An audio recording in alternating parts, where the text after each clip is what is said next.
Yo, it's your boy Serge, dog. You're now locked in to ICR FM 105.7 with DJ Daddy Turbo. Check it out every Monday from 10 p.m. to midnight. Yeah. Joining me on the show, we got Serge, dog. How you doing? I've heard big things about you, an artist out in the US right now and doing big things. Yeah, we trying to do it big, you know, I roll with Angels Entertainment right now, and he got me all booked up, you know, so we're doing good right now. Up and coming artist out the US of A. And tell us about your background, because people want to know more about Serge, dog. So I've been rapping for about 8 years now. Been doing this since I was like 12. I got 2 albums under my belt. I took out my first album in 2009, and I just released my latest album right now in 2011. Been a good year so far. Big catalog of tracks out there right now. Quite a few tracks, you know, just with the albums, and then I got a couple mixtapes with my group too. I'm with a group called The Prospects, so we got a couple mixtapes and, you know, features, stuff like that. So I'm always in the studio, it's never taking a break. So I mean, you run alongside the big dogs out there. Is it a thing where that you have to have the recognition, or you have to catch the eye of a producer?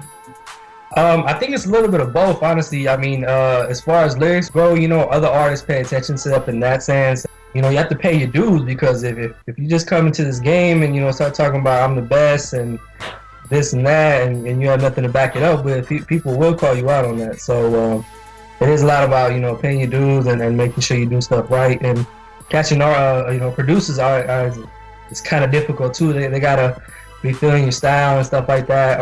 I've caught I have a few, so I feel blessed with that.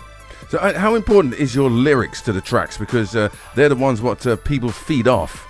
Definitely important. I mean, it's kind of tough nowadays because most people don't actually listen to the lyrics. It's more about, you know, is the beat hot. But the people that do listen, they're very important. You know, true hip hop fans, they do pay a lot of attention. So whatever you say, it is going to reflect on your career. Because I was coming to that for the beats, because the beats obviously important. Yeah, I mean, it all depends on what the beat's coming out to. Like you said, the producer lays it down and you're feeling it. You know, you definitely gonna come out with something hot. If you're not feeling it, you might not get something so good, you know. I have 2 producers right now, Nino Tracks from Theater Productions, and I got Esco from My Crib Productions. And yeah, when they're making beats for me, I'm usually in the studio with them, and they'll actually be starting the beat, and as soon as they're like halfway done with it, if I get something creative in me, I'll start writing the song right then and there. So it does play a role, because they'll ask me, you know, you feeling this, you feeling that, and you kind of have to collab on that, because if you guys aren't syncing together, the record's not gonna sync. Let's talk about the tracks now, because you've got several tracks out on the street right now. Tell us about your latest tracks out there right now. My latest tracks, you know, from my latest album called Beyond Expectations. I got one track called You Got Me Like That for the ladies, features my homeboy Adrian Crush. And, you know, people are really feeling that one. It's kind of a, you know, hip-hop kind of / R&B collabo, and Beyond Expectations for y'all. And I got that one. I did about 4 features with him.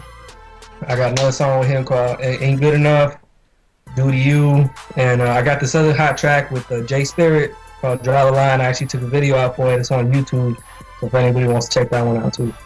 Because I mean, I received a video and of your track, and you're definitely on it, because these material you're coming up with now, the hip hop disc jockeys need to know where you are. I appreciate that. They need to find you.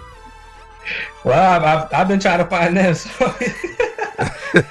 No, you got the network. It should make it a lot more easier, because the material coming out from your production is definitely one for the you could hit the commercial market, the underground market. It's got a versatile flavor to it, and the international market is quite important. Thank you. That's exactly what I was going for. Versatile. That's all this album was. It was a little bit of everything for everybody. So I'm really glad you recognize that. And how important is the international market for people to hear your tracks? Because obviously the US have heard it. You want the UK and the rest of Europe. Oh yeah, I want the whole world to hear it. I mean, that's the reason that I don't try to label my music as one specific genre. Like I said, I try to be versatile, like you said, and give a little bit of everything to everybody. Because I know people are into different kinds of music, so I'm trying to give different aspects every time I come into the game. You guys have got it hooked right now with Pitbull doing these thing, and everybody's coming to the forefront. Yeah, everybody's trying to be the next Pitbull, or, you know, but yeah, I mean, everybody's just trying to expand. I mean, Pitbull really did take it worldwide, and you know, props to him. I look up to him a lot. So yeah, I mean, I think expansion is really important, and for artists that don't see that, they're just being a little bit too small-minded. So Exactly, the world is there for all artists. Trust me. yeah. Now we're gonna give you some fast and fiery questions right now. What's the best producer you worked with? Well, my first producer was Esco from My Crib Productions. He actually produced my first album. It was a full first album. So I mean, me and him, we link up. He pays attention to everything. It's not just beats. It comes down to wordplay, lyrics, melodies, anything that the record needs. He is on top of it. So I really enjoy him. He's my mentor. So. And who inspired you to go to the studios and said, "Look here, Serge, dog, you need to get in the studio"? Honestly, that was just something that I wanted to try out. I've been writing, lyrics and poetry for a while, and I said, I'm gonna try the studio out. It actually worked out great. I mean, as soon as I did it the first time, I fell in love with it. So. And which artist did you look up to back then? Back then, I used to look up to Ice Cube a lot. I'm a very big fan of Ice Cube, just because of the different ways that he's expanded, not just music-wise, but also, acting-wise and business-wise. I think he's a really good artist to look up to. He's done a lot of good moves in his career. And current artist, R&B or rap artist, is doing it for you right now? I would probably have to say right now, I think Drake's holding it down, obviously. Latest album is pretty good. He's bringing a little bit of everything, a little bit of R&B, a little bit of hip-hop. So I really like the way that he mixes that up. So I would have to say Drake right now. Okay, we're going across to the female side of things. Which female is doing it for you right now? Ooh, I gotta pull a list out right here. Well, I had a big crush on Jordan Sparks. I liked her back when she was an American Idol. I love her even more right now if she's listening. If you was to do a collaboration, who would it be with? Female artist? Female artist. Obviously I can't do collab with Jordan Sparks right now, but actually, you know what? Nicki Minaj would be a good collab to do with. I like the way how she's so versatile with the lyrics and stuff, and she's bringing a great new aspect to the game. So I think I would definitely go with Nicki Minaj right now. And on the male side of things, who would you look to do a collaboration with? R&B or hip hop? Well, people are expecting me to say Drake, but I'm not gonna say Drake. I'm not gonna ride the Drake train on this one.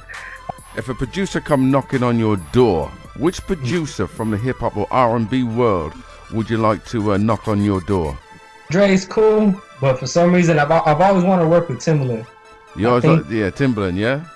Yeah, I think he has a little bit of everything to the point where if I wanted to do something underground with him, I could do something underground, but if I wanted to pull a major hit out, I know we could do that too. I'm not saying Dre can't do that, but I think me and Timbo would have a little bit better chemistry for some reason. No, I know you rappers like face-offs. If you had a face-off, who would it be with? Actually, you know what? I wouldn't mind taking on Rick Ross, to be honest with you. I'm going for the boss on this one. You're going to the top for this one. Yeah, I mean, I'm not scared of a little competition. I thrive on that, so it's all right. Well, we're definitely embracing your music back in the UK, and no doubt we're going to know that Serge Dog, everybody, is out to do big things, okay? We're going to keep track of you. Thanks for joining us on the show. I really appreciate you having me, man, for real. And no doubt we're going to be playing your tracks 24/7 right here in the UK. That's exactly what I want to hear. Appreciate your love, bro.